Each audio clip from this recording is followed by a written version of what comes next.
Bom dia a todos. Vamos ficar em pé e abrir nossas Bíblias para Efésios, capítulo 4. Efésios, capítulo 4.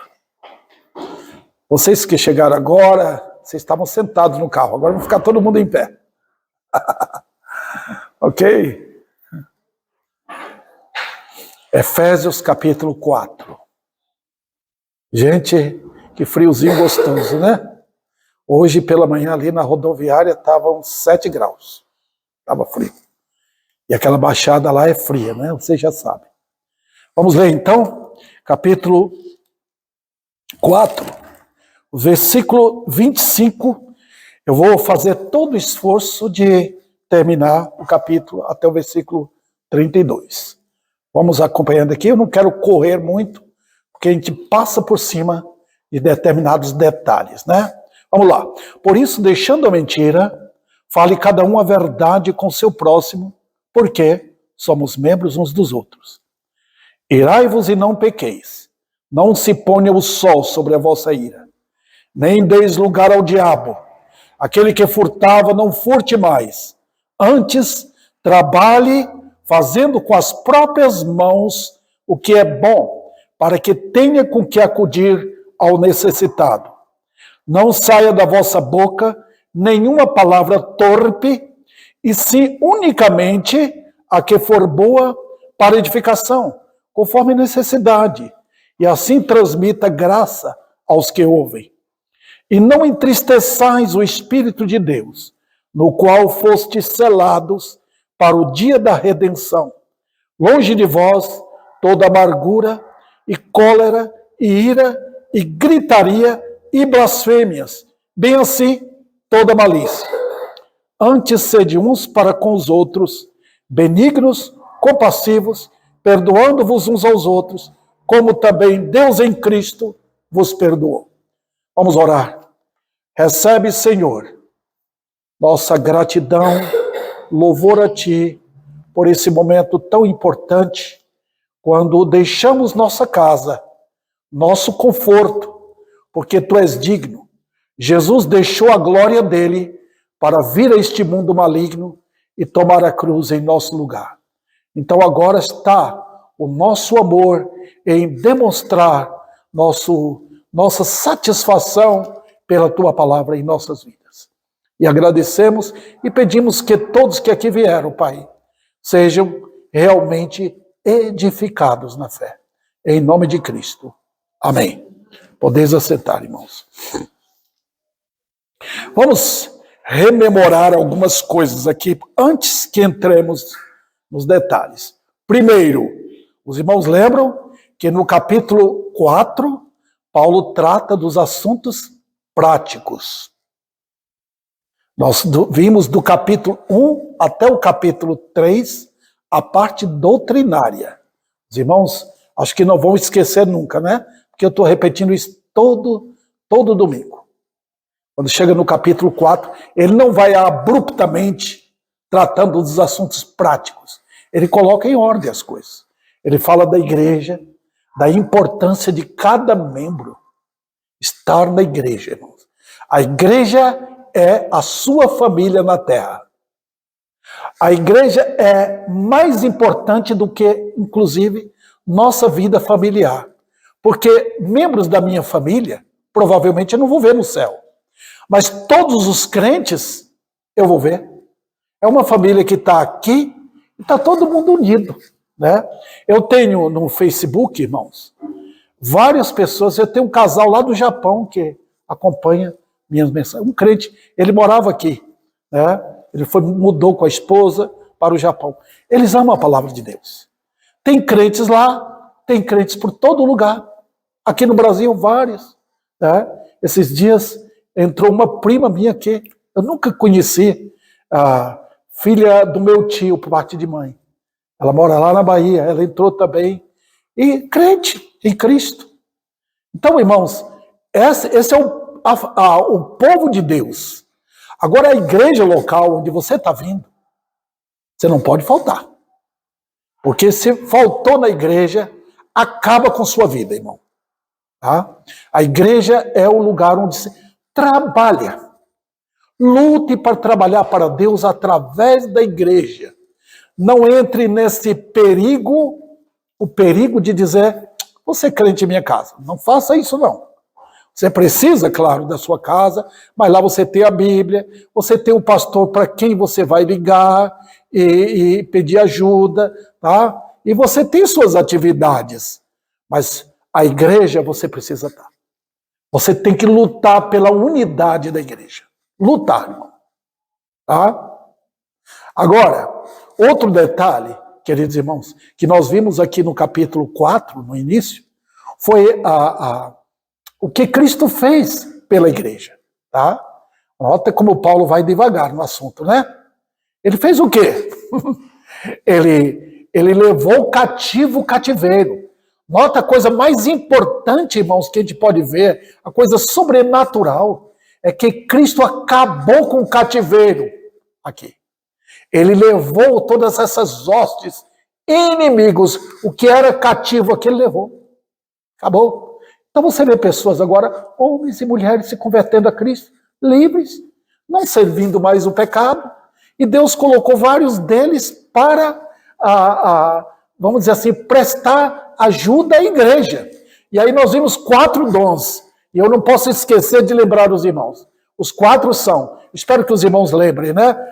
Apóstolos, profetas, evangelistas e pastores. Tá? Então, cada um tem seu devido lugar e importância na igreja. Tá? Os profetas aparecem como? Não tem mais, digo os apóstolos, não tem mais sucessão apostólica. Não existe isso. A Igreja Católica ensina isso, né? E o Papa é um sucessor apostólico. Mentira! Os apóstolos foram apenas 12. Assim como foram as 12 tribos de Israel. Os apóstolos são 12. Morreram, acabou. Mas cadê? Como ele se vê os apóstolos? No Novo Testamento. A Bíblia diz da igreja primitiva, em Atos, que a igreja seguia as doutrinas dos apóstolos. E os profetas? O Velho Testamento. Então a Bíblia completa, irmãos, é o que a igreja precisa. Está vendo? Quando você lê o Velho Testamento, você está fortalecendo a sua vida. Quando o pastor prega no Salmo, lá em Isaías, ou Jeremias, ou Ezequiel, Daniel, qualquer livro da Bíblia no Velho Testamento, você está cercando a sua alma com um fundamento incrível, porque é a Bíblia completa, irmãos. Profetas e apóstolos. Apóstolos e profetas. Eu falei também sobre os evangelistas. Hoje, irmãos, eu estou orando a Deus pedindo, Senhor, levante mais evangelistas. Nós estamos faltando hoje. Tá? Hoje tem dado até ênfase a um grupo da igreja, um grupo de jovens. Eu não creio que Deus levantou um grupo de jovens ou homens que nunca foram chamados para evangelizar para sair. A igreja sai e dá testemunho. Tá? Aí está a irmã Aparecida, ela mora num ambiente difícil? Mora. Mas Deus colocou a irmã Aparecida ali para brilhar, orar por aquele povo. Eu tenho lá na minha rua pessoas difíceis, mas nós estamos ali brilhando, tá? Testemunhando, pedindo, Senhor, tem misericórdia desse povo. E assim, irmãos, é que nós avançamos com o nosso testemunho. De repente você traz alguém para a igreja. Essa pessoa quis vir também. Ela quis vir ouvir a palavra de Deus. É assim que a igreja faz. Mas o trabalho de evangelista é aquele trabalho que Deus dá a homens chamados para isso, para pregar o evangelho, como Deus confia o evangelho. E pastores?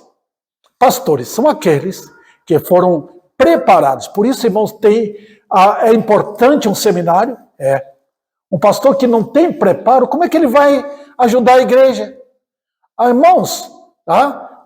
A Bíblia não é um livro simples assim para você pegar, vou ver o que Deus tem para mim. A congregação faz isso. Eu vou ver o que Deus tem, põe o dedo e acabou, né? Achou que... Não. Deus não opera assim.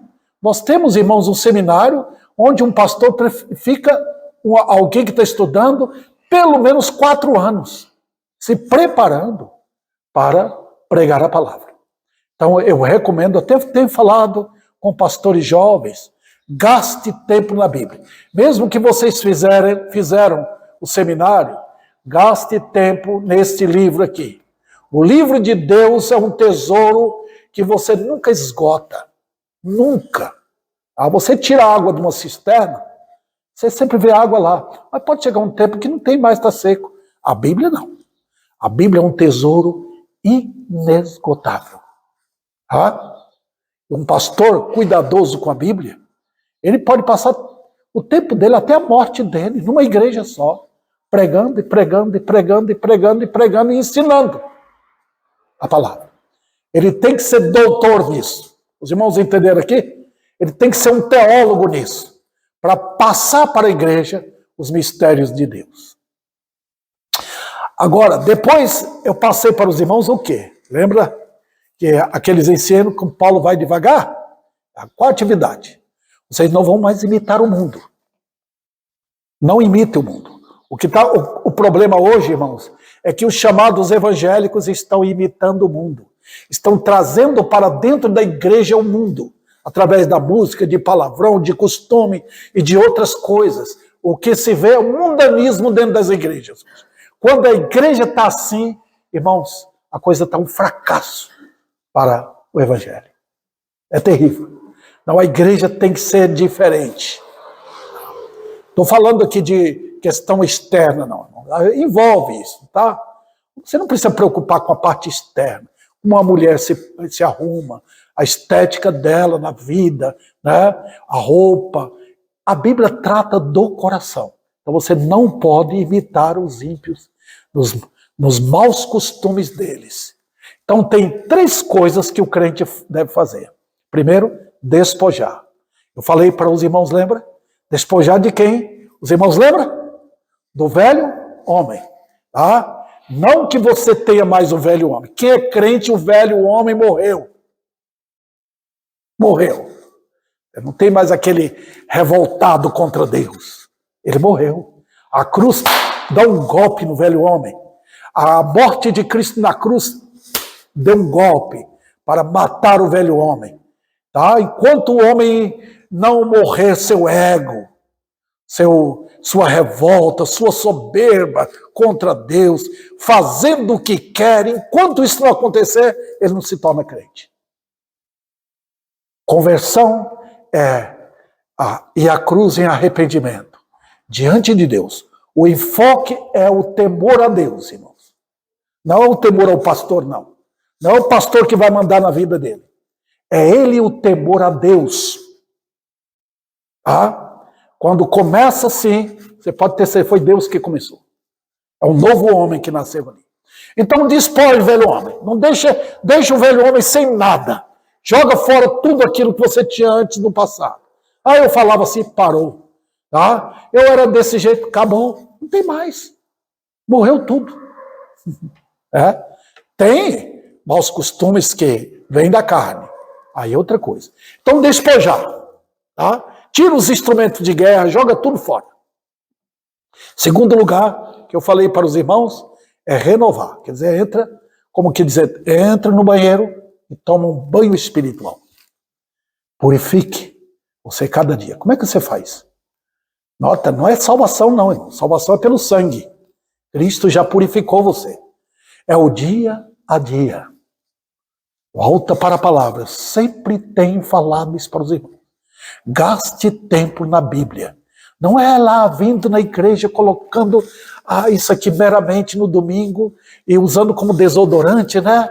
Não. É todo dia. Gaste tempo na palavra. Você não tem tempo. Nós temos tempo, irmão. Você já percebeu como a gente gasta tempo à toa? Televisão, com novela, com outras baboseiras da vida, que não vão dar fruto nenhum. Joga tudo isso fora. Meu tempo é com a palavra. Eu vou gastar tempo. E você renova a sua vida. Depois entra no seu quarto. Fecha a porta. ajoelhe ali e conversa com o seu Deus. Converse com o seu Deus. Tá? E você ficará mais forte na fé. Animado. Tá? Cuidado com o dia do Senhor. De sábado para domingo é o perigo maior. Porque é ali que Satanás trabalha. Pondo doença, pondo desânimo. Tá? Do sábado para o domingo. Você tem que estar na igreja, com o povo de Deus. Dá o teu melhor, tem um hino que diz, dá o teu melhor para o mestre. Levanta, procura ser a melhor roupa que você tem. Vou para a igreja. Prepare suas crianças, seus filhos. Dá o melhor para Deus. É assim que nós fazemos, irmão. Dando a Ele. Nós não damos o melhor para o mundo? Não é verdade? E assim veio o terceiro. E aí, primeiro é despojar. Segundo, renovar. E depois revestir. Aí, revestir é colocar coisas novas. Tá? Então você tem aquela roupa velha, que não quer mais aquela... tá a linguagem simbólica, né? Agora eu comprei uma roupa nova, eu vou pôr. Essa é a ideia que Paulo transmite para nós. Então vamos agora para a prática, porque agora tem prática. Vida cristã é prática, é andar. Vamos lá? Versículo 25. Antes de falar do versículo 25, eu quero só dar uma examinada no versículo anterior. Olha, vos revistais do novo homem. Quem é esse novo homem? Quem é o novo homem? O novo homem é aquela pessoa que se converteu. Não importa a idade, tá? Não importa se é um idoso, é para revestir do novo homem. Os irmãos perceberam? Então a Bíblia usa essa linguagem, queridos. Tá? Em Adão, a primeira criação caída em pecado. Em Cristo, uma nova criação, um novo homem. É o que Deus está fazendo. E agora o que é que vamos fazer? Esse novo homem é formado em quê? Veja, em justiça, está vendo aí? Retidão, procedentes de quê? Da verdade.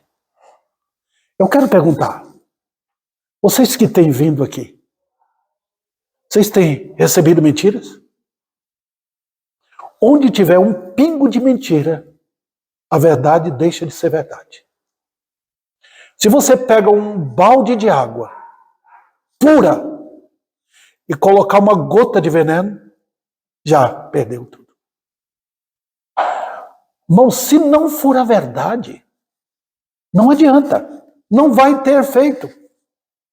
Qualquer igreja, qualquer pastor, se ele contamina aquilo que ele ensina da verdade com uma gotícula de mentira, só para ter gente na igreja, só para aparecer, ele contaminou tudo. Se tem uma coisa que Deus não suporta, é mentira, irmãos.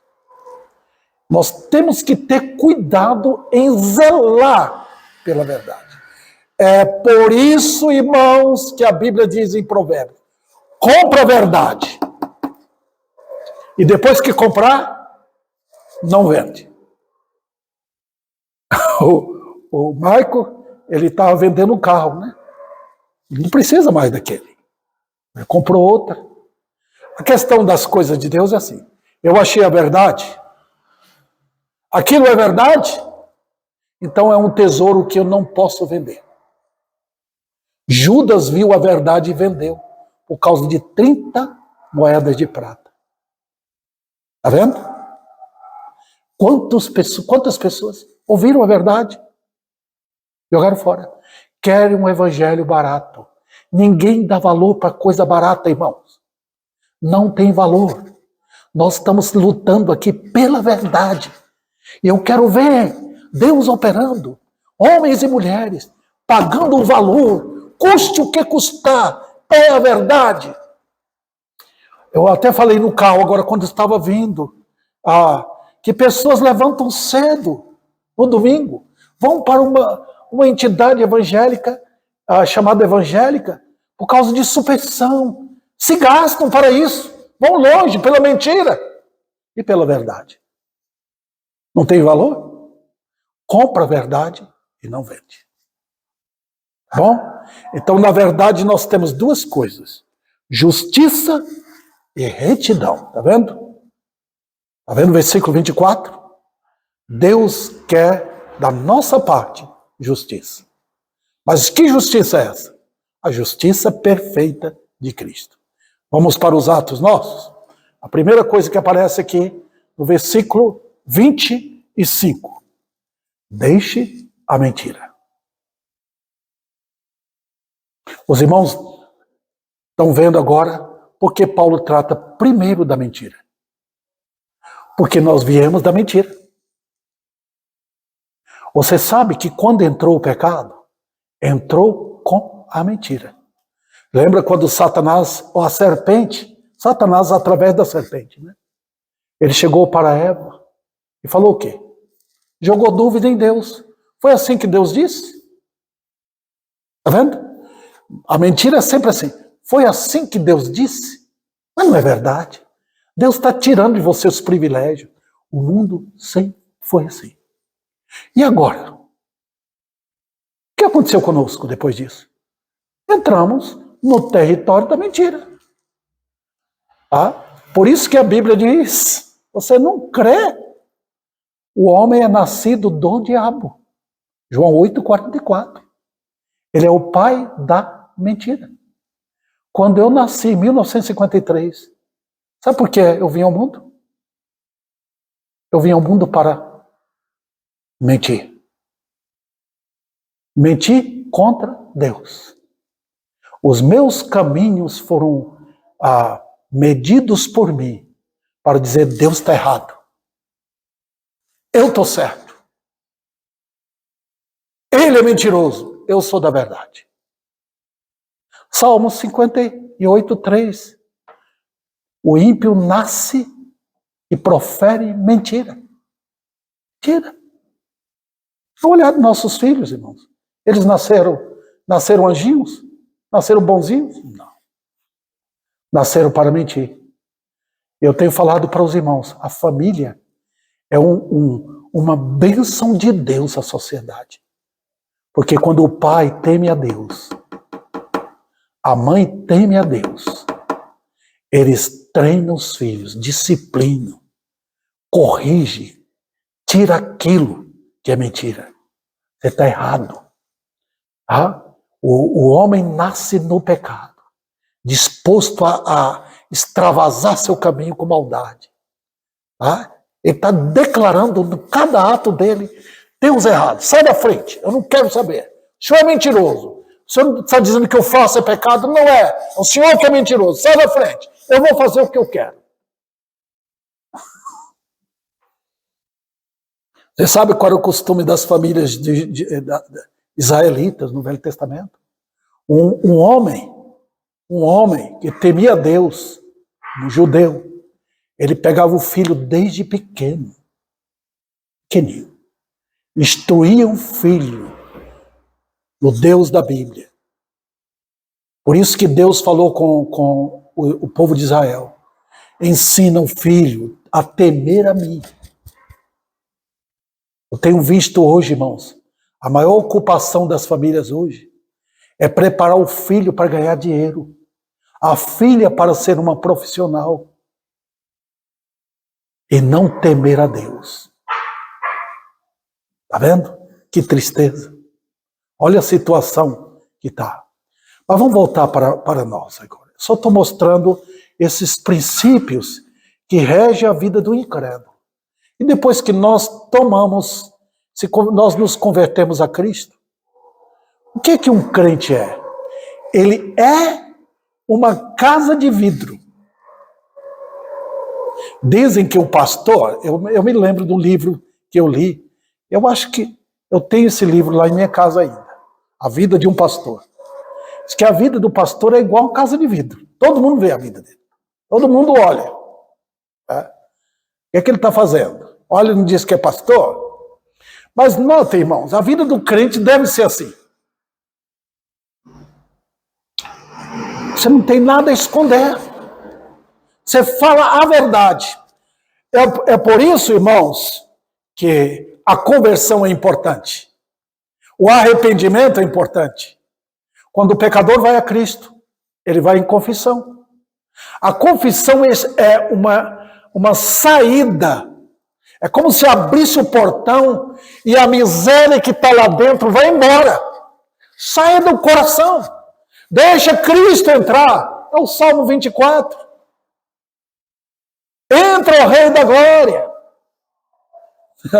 Então, onde Cristo entra, o pecado sai. Está vendo? Estou falando o pecado. O domínio de um rei chamado pecado, ditador. Sai. Cristo entra. E então, é confissão, irmãos. A Igreja Católica ele tem um sistema chamado de confessionário. Quem passou pela Igreja Católica sabe disso. Aí ele fala, a pessoa confessa ao padre. Aquela posição do padre é indiscutivelmente uma blasfêmia. Blasfêmia. Porque Deus não autorizou homem nenhum a perdoar pecado. Cristo é o único que o Pai autorizou para perdoar. Então nós chegamos a Cristo, ali na cruz do Calvário, pela fé. Senhor, está aqui meu fardo. Eu era assim. Eu ofendi o Senhor. Eu ofendi meu próximo na minha vida. Então a pessoa que confessa, ele vasculha a vida dele toda. E chega a Cristo, está aqui. Sabe o que a Bíblia fala? Ele perdoa tudo. Perdoa tudo. Tudo. Vocês vão, último versículo do capítulo 4, dá uma olhadinha. Antes sede uns para com os outros, benignos, compassivos, perdoando-vos uns aos outros, como também Deus em Cristo, olha o verbo no passado, vos perdoou. Está vendo? Então, crente, é isso que a cruz faz. Então, quando a pessoa se converte a Cristo, de todo o coração, pela fé, não é por sentimento não, pela fé, Cristo perdoa tudo. E a vida dele torna o quê? Era acostumado a mentir? Agora não. Fale a verdade. A próxima lição que tem imbuído aqui nesse versículo é o seguinte, é que Deus quer que nós façamos isso dentro de uma família. Que família? Uns com os outros, estão vendo em versículo 25? Falam a verdade com seu próximo, porque somos membros uns dos outros. A Bíblia está, irmãos, focada na igreja. Deus cuida dos seus através da igreja. Os irmãos perceberam? Então, dentro da igreja não pode ter mentira. Até na nossa família, né? É bom quando um homem vê que seu filho está falando a verdade. Ele passa a confiar no filho. Né? Quando o filho mente uma vez, ele já começa, perdeu a confiança. Perdeu. É difícil lidar com pessoas mentirosas dentro de uma família. E dentro da igreja. A igreja é um ambiente de verdade. Então você não pode mentir. Por quê? Você atrapalha o corpo. O corpo, irmão, é firmado em verdade. Tá? A mão que dói aqui não pode negar que está doendo. Todo corpo sente. Todo corpo. Quando tem um crente que está com problema mentindo na vida, a igreja percebe. A igreja percebe. Sua vida está errada. Você não está vindo na igreja. Você está com problema. Já viu pastor, às vezes lidando com crentes que não quer falar a verdade? Não quer. Não quer falar, pastor, minha vida... Não confessa, a vida está errada. Fale a verdade. Os irmãos perceberam como um depende do outro dentro da igreja? Eu já vi muitas pessoas mentirosas. Ficam inventando coisa para negar sua vida. Não vem na igreja e diz, porque não deu. Deu certo. Qual o problema da sua vida? Você não está lendo a Bíblia? Você não está vivendo para a glória de Deus? Então você vai ser um mentiroso. Porque quando o pastor pergunta, você vai inventar desculpa. Ah, sempre lembre, irmão, um ajuda o outro. Um ajuda o outro dentro da igreja. O outro detalhe, querido, se a pessoa é mentirosa e continua mentirosa, é porque ele não se converteu. Tá? A pessoa que vive na mentira, tem prazer em guardar mentira, não foi convertido. É filho do diabo. João 8,44. O pai da mentira. Tropeçar, qualquer crente tropeça. Mas permanecer na mentira, você está fraudando os outros. Os irmãos já perceberam aquele ditado, mentira tem perna curta, né? Logo descobre. Até o mundo foi criado em justiça. Então ninguém consegue guardar mentira. Ele vai ser descoberto logo. A segunda coisa, irmãos, é um assunto importante. Está vendo como uma coisa traz outra? O versículo 26. O que diz? Nós temos aqui, irmãos, uma linguagem que nós só podemos entender à luz da Bíblia toda. Irai-vos e não pequeis. Como é que pode isso? Como é que eu posso ficar com raiva sem pecar? Como? Olha, uma coisa, irmãos. Todo mundo, todos nós aqui, somos seres que temos chamado emoções. E quanto mais você for um crente em Cristo firme, você tende a ficar irado. Na Bíblia, a Bíblia até ordena para ficar irado com aquilo que não presta. O mundo fica irado. O mundo vinga. Por quê? Porque a gente não suporta ver um cara entrando, matando alguém para roubar uma casa.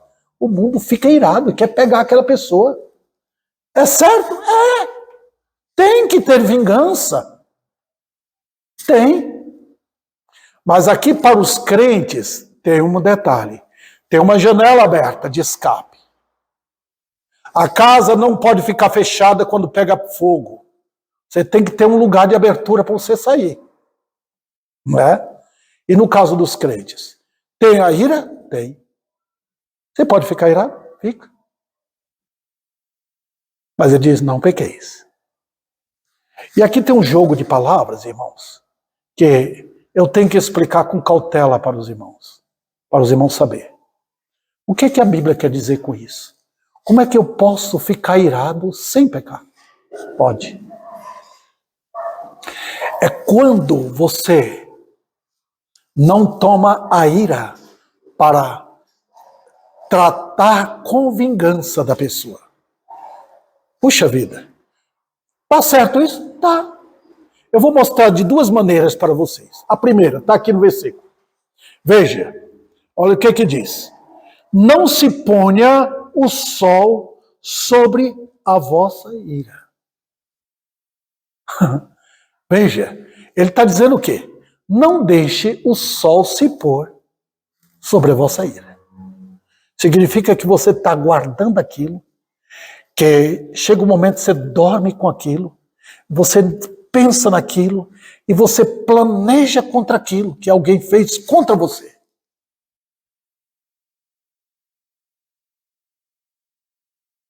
Esses dias chegou uma irmã em nossa casa.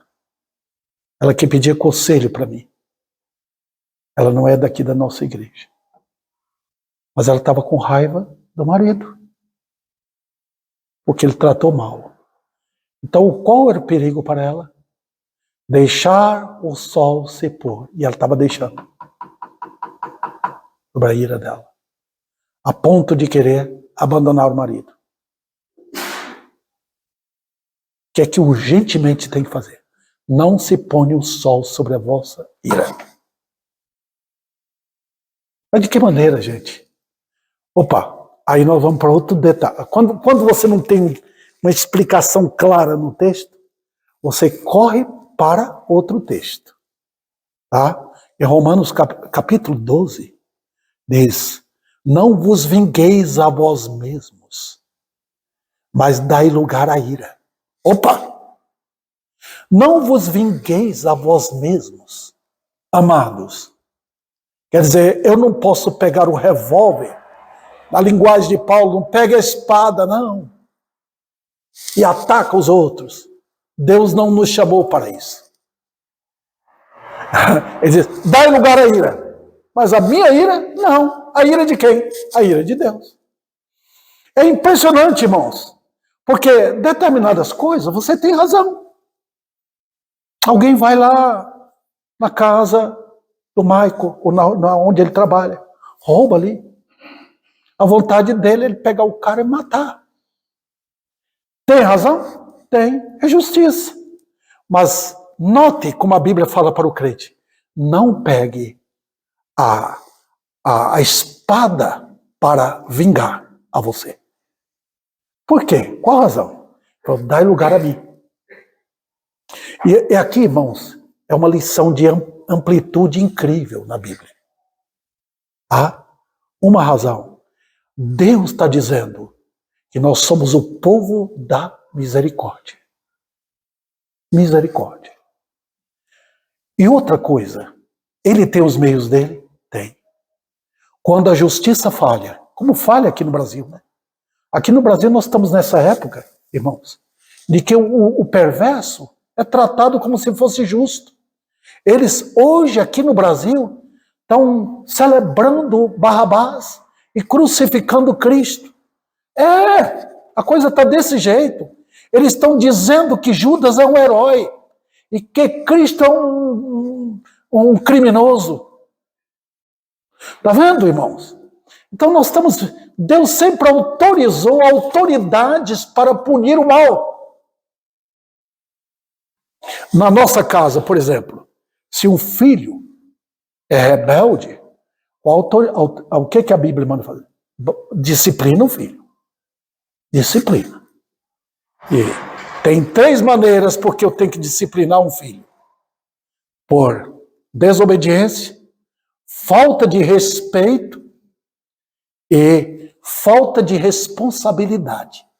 Essas 3 razões. Normalmente é com a vara, né? Mas quando você bate irado, você está errado. Você nunca pode bater. Eu já fiz isso com algum filho meu.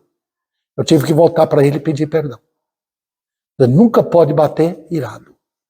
Tem que sempre ser na autoridade de Deus. Deus falou que você não pode fazer isso. Então você vai disciplinar porque você desrespeitou alguém e desrespeitou a Deus. No caso nosso aqui, queridos irmãos, quando eu volto para Deus, aquilo que eu queria fazer com as mãos, nota que a Bíblia manda eu perdoar, como Cristo perdoou, eu estou passando para Deus a defesa minha. Ele é meu advogado e meu juiz. Vamos voltar a Romanos lá? Não precisa abrir. Não vos vingueis. A Bíblia diz lá, se teu inimigo tiver fome, dá-lhe de comer. Se tiver sede, dá-lhe de beber. Por que fazendo isso? Você coloca brasa viva sobre a cabeça da pessoa. Um pastor falou isso para uma mulher que estava com raiva do marido. Falou, você põe brasa viva na cabeça. Brasa viva eu nunca pus, mas água quente eu já joguei na cabeça dele. Olha, queridos irmãos, veja o que a Bíblia está dizendo. É que não é literalmente pegar brasa, você vai queimar a cabeça da pessoa, né? É que você está acordando a pessoa. Olha, ela podia ter feito, ela não está com raiva de mim. Você acorda. Foi isso que eu tentei falar com a irmã essa semana. Trate seu marido bem. Trate com amor. E você vai ver o que Deus faz. Então, queridos irmãos, até eu falei esse tempo atrás, não preguei aqui na igreja, sobre o Salmo 37, lembra? Que Deus, primeiramente, ele pega a justiça nossa e faz, ele põe no outdoor. Está vendo a justiça? Davi, depois ele traz o direito. Primeiro lida com justiça, depois vem o direito brilhando como o sol. Então, ir é assim, eu não devo ficar irado. Por quê? Porque eu devo perdoar os meus irmãos em Cristo. e tratá-los não com bobeira, tratar sério. Sério. Se você tem alguma coisa, a Bíblia diz em Mateus, contra alguém, trate com ele. Trate. Não brinque com o pecado. Porque se você quer o bem da pessoa, se ele não resolver, fale com o pastor. Se o pastor não resolver, fale com a igreja. É isso aí. Quando eu não faço isso, o que é que diz o versículo 27? Eu estou dando lugar ao diabo. Está vendo? Satanás é esperto. Ele sempre está ali quietinho, olhando uma portinha aberta, ele entra. Tá? Ele sempre está assim. Oh, que oportunidade! Eu vou acabar com a vida dele. Esses dias atrás, uma irmã de outra cidade falou para mim, para ligar para um irmão que abandonou a igreja dela, abandonou, não quer mais voltar. Ele está com sentimento contra o pastor que segundo ele, não tratou ele bem. A gente sempre tem que ouvir os dois lados, né? Eu liguei para ele, não, estou bem aqui em casa, eu tenho até dúvida que ele realmente é uma pessoa convertida. Com raiva do pastor. Trate, eu falei para ele, volte, trate com o pastor, assim que a Bíblia ensina. Vamos, irmãos, adiante. Agora ele vai para questões de bens. Versículo 28. Aquele que furtava, não furte mais. Fantástico. Pode acontecer isso? Pode. Os irmãos podem perceber que você tratar com uma pessoa não convertida a respeito dessas coisas é inútil. Porque ele não consegue. O pecado domina a pessoa. A pessoa que rouba, ele vai continuar roubando. Ele sempre mentiu para Deus, ele rouba de Deus. Né? E agora ele vai roubar dos outros também. E tem pessoas que praticam isso. Vieram disso. Eu soube que na África as igrejas são assim. Você não pode deixar nada ali na igreja que alguém vem dentro da igreja, pessoas são chamadas membros da igreja, vão passar a mão e rouba. Alguma coisa está errada na mensagem ali. Não foi pregada a mensagem certa. Porque não é próprio para um crente pegar uma coisa do outro. Tá? Só porque é africano, que é pobre, tem dificuldade na vida, manda a Bíblia, manda fazer o quê? Trabalhe. Tá vendo? A Bíblia nunca endossa o mal. Nunca. Pare de roubar. Tá vendo? Quando João Batista pregou, houve um avivamento lá em Jerusalém. Houve. Vinham o quê? Os soldados. O que é que eu vou fazer? Eles falavam, o que nós vamos fazer? Fala, fique contente com o que vocês ganham. Não fique pegando dinheiro dos outros aí. Tá vendo? Roubando dos outros. Na igreja, muito mais. Cada crente tem que ser exemplo. Está vendo como o cristianismo muda tudo, irmãos? O crente deve ser um exemplo de trabalhar. Paulo mesmo diz que ele trabalhava, ele falou, eu podia ter a ajuda da igreja. Aquele que prega deve ter a ajuda da igreja para vestir, para se alimentar, porque ele está fazendo o trabalho de Deus. Mas ele, com minhas mãos, Paulo fabricava tendas. Com nossas mãos, ele e os apóstolos, trabalhando duro, para não ser pesado para ninguém. Para ninguém. Tá?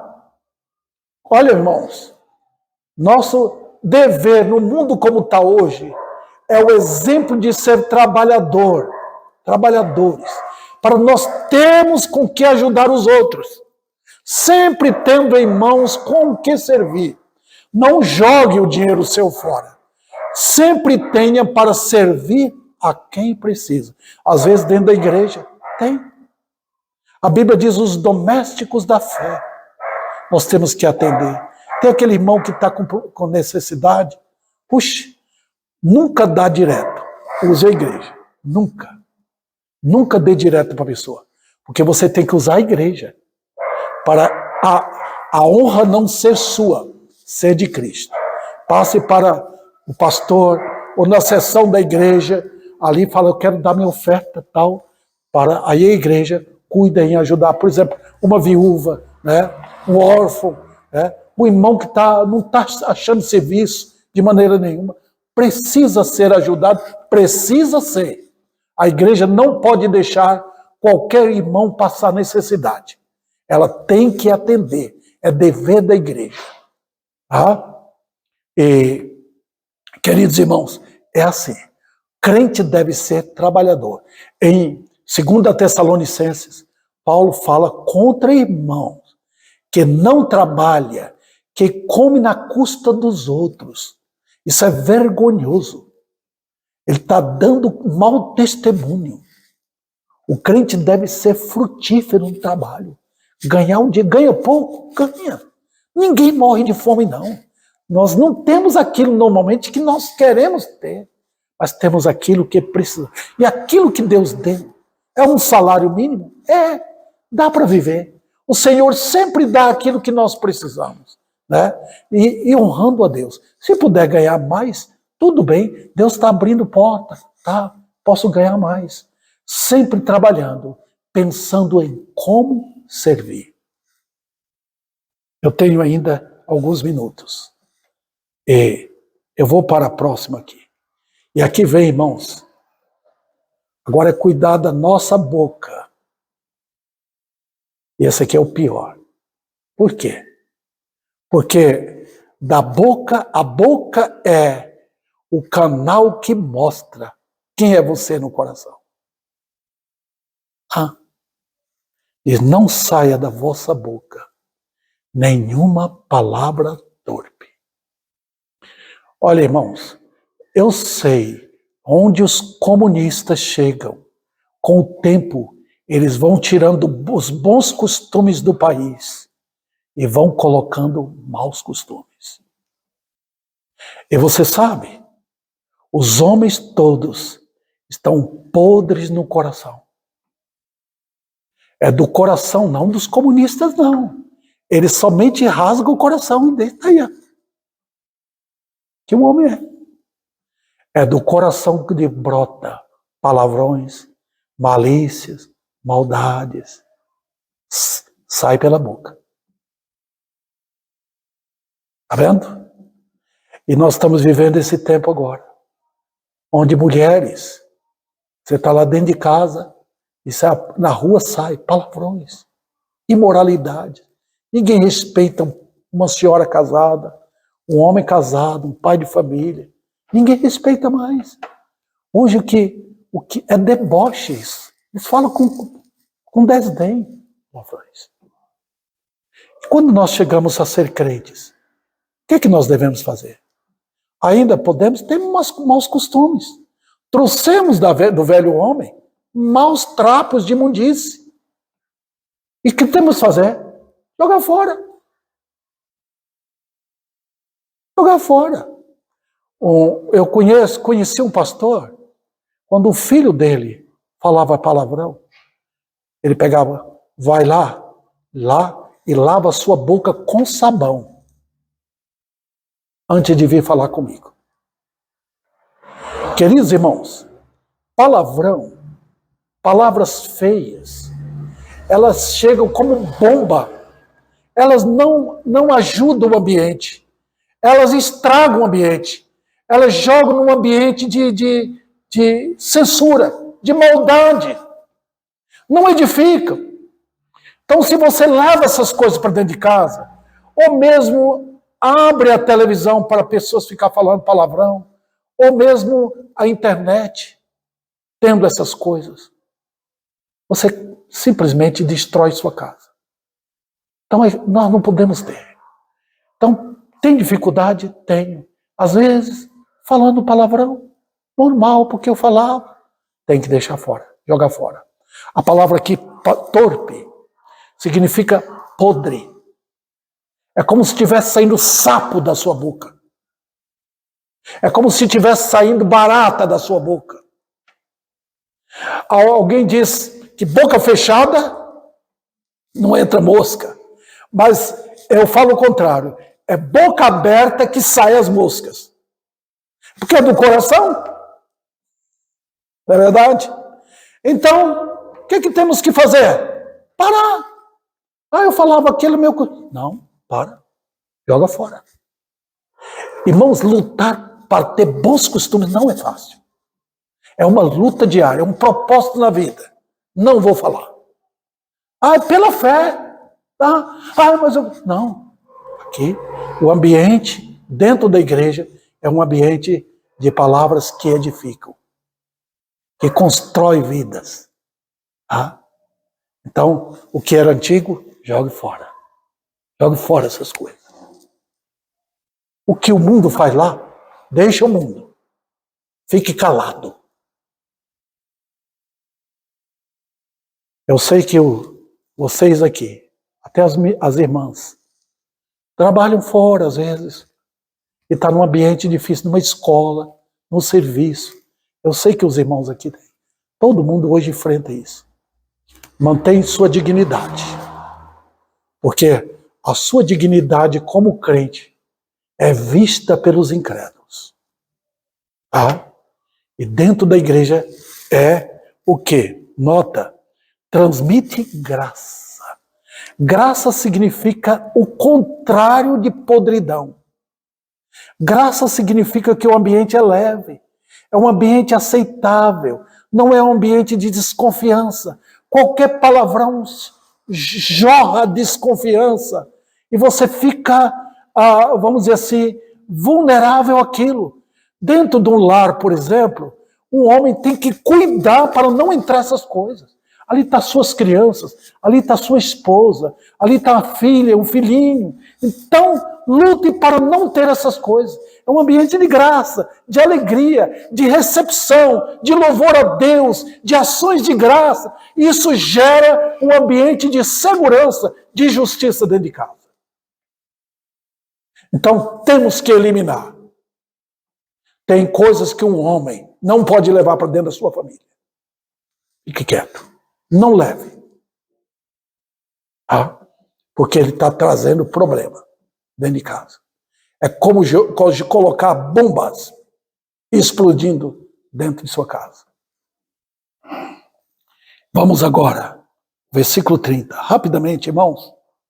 Não entristeçais o Espírito de Deus, no qual fostes selados para o dia da redenção. Eu vou chegar até aqui e parar. Ele está falando de quê aqui? Está vendo? De palavrões. Quando sai da minha boca palavra torpe, eu entristeço quem? O Espírito Santo. O Espírito Santo habita no crente, irmãos. Nós não aceitamos a ideia dos pentecostais de que o Espírito Santo sai. Nunca o Espírito de Deus abandona um crente. Nunca. Ele entristece. Porque ele está lutando por nós lá dentro. O Espírito Santo tem um trabalho dentro de nós por causa da nossa fraqueza. E voluntariamente a gente entristece. Nós entristecemos o ambiente. Entristecemos um lar. Entristecemos dentro da igreja. E como não vamos entristecer o Espírito Santo? Ele é santo. Está vendo? Escute. Qual o trabalho que ele está fazendo em nós? Ele está nos preparando, irmãos. O Espírito Santo está nos preparando para aquele grande dia, quando nós vamos ser apresentados como noiva para o Cordeiro. Vocês lembram do dia que a igreja toda vai ser apresentada no céu? É o dia chamado da redenção, não a redenção da cruz. É a redenção da igreja. Ela tirada daqui e ela apresentada pura e perfeita. O alvo do Espírito Santo é esse. Os irmãos lembram como o servo de Abraão foi buscar uma esposa para Isaac? Ele levou joias consigo. Quando chegou lá, ele adornou Rebeca. Colocou brincos nela. É assim que o Espírito Santo está fazendo com a igreja. Ele está adornando-a de bênção, de coisas bonitas, da graça. Palavras bonitas, lindas, que nós não podemos falar de maneira nenhuma. longe de nós. Já viu quando estamos chateados com alguma coisa? Sai palavra feia, bronqueado. Não, a Bíblia diz ações de graça, louvor a Deus, todo momento. Porque estamos sendo preparados para o dia da redenção. E é isso que ele está fazendo com cada crente. Então, queridos, sejam cautelosos. Eu tenho que ser, você também, querido irmão, em manter a dignidade, o caráter de Cristo no viver, para a honra do nome dele na face da terra.